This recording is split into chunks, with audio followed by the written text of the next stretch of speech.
Seja bem-vindo ao canal, se inscreva agora mesmo e curta o vídeo. Terça, 2 de agosto de 2016.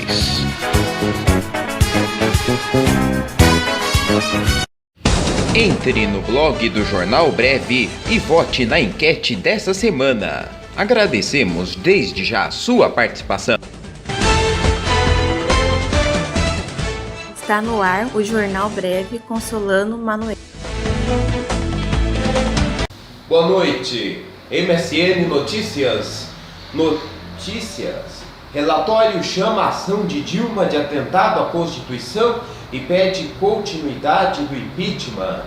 Relator do processo de impeachment do Senado, o senador Antônio Anastasia, do Minas Gerais, apresentou um relatório a favor de que a presidente afastada Dilma Rousseff passe pelo julgamento final no plenário da Casa. De acordo com o calendário definitivo, definido no fim de semana pelo presidente do STF, Lewandowski, a etapa final começaria em 29 de agosto e a expectativa é que durasse até 5 dias. O Planalto tenta, contudo, articular uma antecipação para 25 de agosto, a fim de não comprometer a participação do presidente interino Temer em uma reunião do G20, marcada para o início de setembro.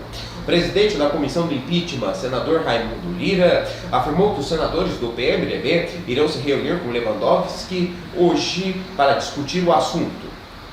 No texto, com 441 páginas, lido na tarde na comissão do impeachment, Anastasia considera procedente a acusação de crime de responsabilidade pela abertura de créditos suplementares pelos decretos presidenciais sem autorização do Congresso Nacional e pelas pedaladas fiscais, atrasos de repasses do Tesouro Nacional do Banco do Brasil no Plano Safra.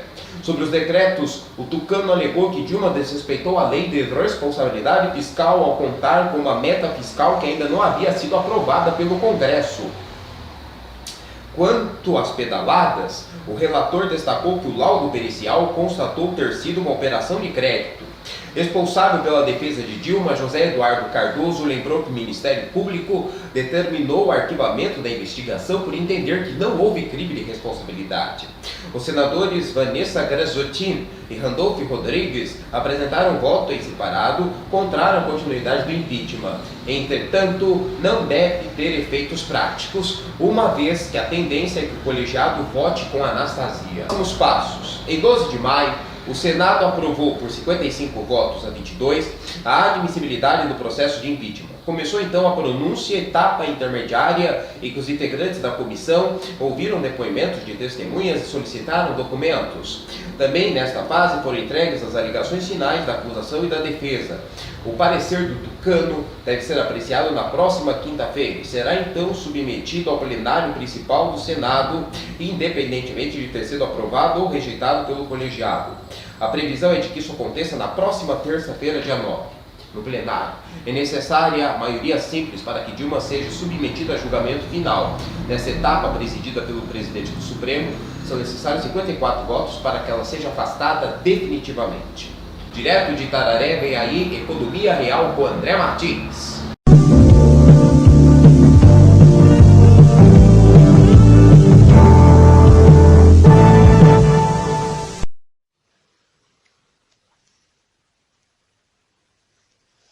A produção da indústria brasileira teve crescimento muito aquém do esperado.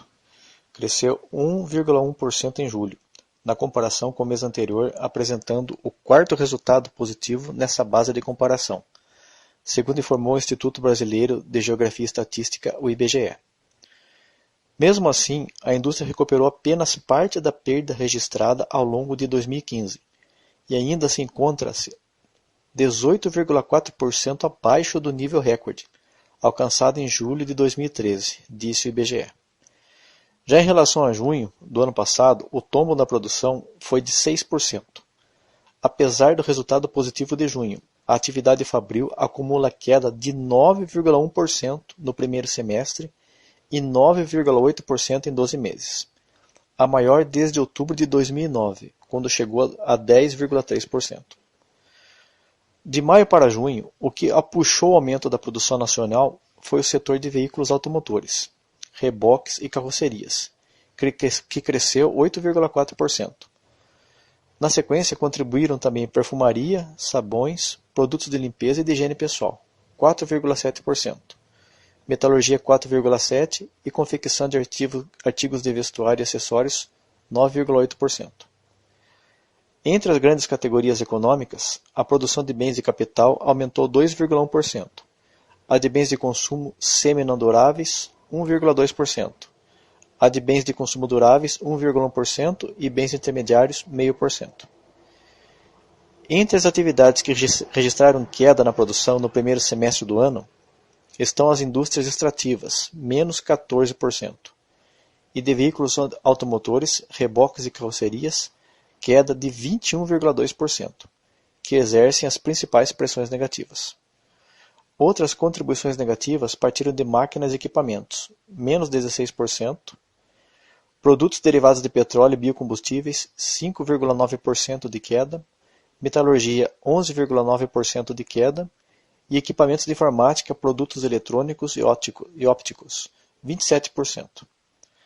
Na análise das categorias, a produção de bens e consumos duráveis caiu 22,2% e a de bens de capital caiu 20,1%. A primeira foi pressionada pela redução na fabricação de automóveis, 21,7%, e eletrodomésticos, 23,9%. E a segunda por bens de capital para equipamentos de transporte, menos 20%. Os bens intermediários, por sua vez, registram baixa de 8,8%, e os bens de consumo semi-não duráveis recuaram 2,3%. Bom, como vimos aqui um aumento de 1,1% de um mês para o outro não quer dizer nada. A nossa economia, para começar a se recuperar, teria que dar um salto de 10% ao mês. E isso está muito aquém de nossa realidade.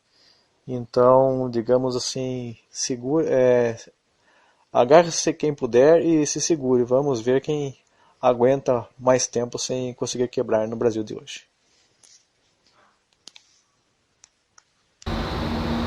Obrigado, André, e até a próxima semana. Portal Terra. Moro mantém ação contra a mulher de Cunha. O documento está no processo da ação penal que a esposa de Cunha responde na Lava Jato. No dia 9 de junho, Moro recebeu a denúncia por lavagem de dinheiro e evasão de divisas contra ela, oferecida pelo Ministério Público Federal. A defesa de Cláudia alegou que houve violação à ampla defesa. Um dos argumentos usados pela defesa é que no processo não consta a cópia integral de investigação aberta, não consta a cópia integral da investigação aberta na Suíça. Em setembro do ano passado, depois de encontrar contas bancárias em nome de Eduardo Cunha e de parentes do deputado naquele país, o Ministério Público Suíço enviou à Procuradoria-Geral da República do Brasil a investigação aberta contra Cunha. A defesa argumentou também que era necessário ter acesso a elementos que permitiam verificar a legalidade da investigação realizada na Suíça. Para Moro, no entanto, os questionamentos não devem ser feitos na justiça brasileira. Moro também rebateu o argumento da defesa de Cláudia Cruz de que a prova enviada pela Suíça seria ilícita, porque inexistiria previsão legal para a transferência de processos criminais. Para o juiz federal, o argumento não é consistente, já que o procedimento de transferência da investigação está previsto em tratados internacionais. Em relação à alegação dos advogados da esposa de Cunha de que as provas vindas da Suíça não poderiam ser usadas no Brasil para imputar o crime de evasão de divisas, já que este não é tipificado na Suíça, Moro disse que o argumento é relevante e que vai ouvir o Ministério Público Federal para saber se na transmissão da investigação foi feita alguma ressalva quanto à possibilidade de utilização das provas para instrumentar a ação penal por crimes de evasão de divisas supostamente não criminalizadas na Suíça. Jornal Breve termina aqui. Voltamos amanhã. Até lá, se Deus quiser. Entre no blog do Jornal Breve e vote na enquete dessa semana. Agradecemos desde já a sua participação.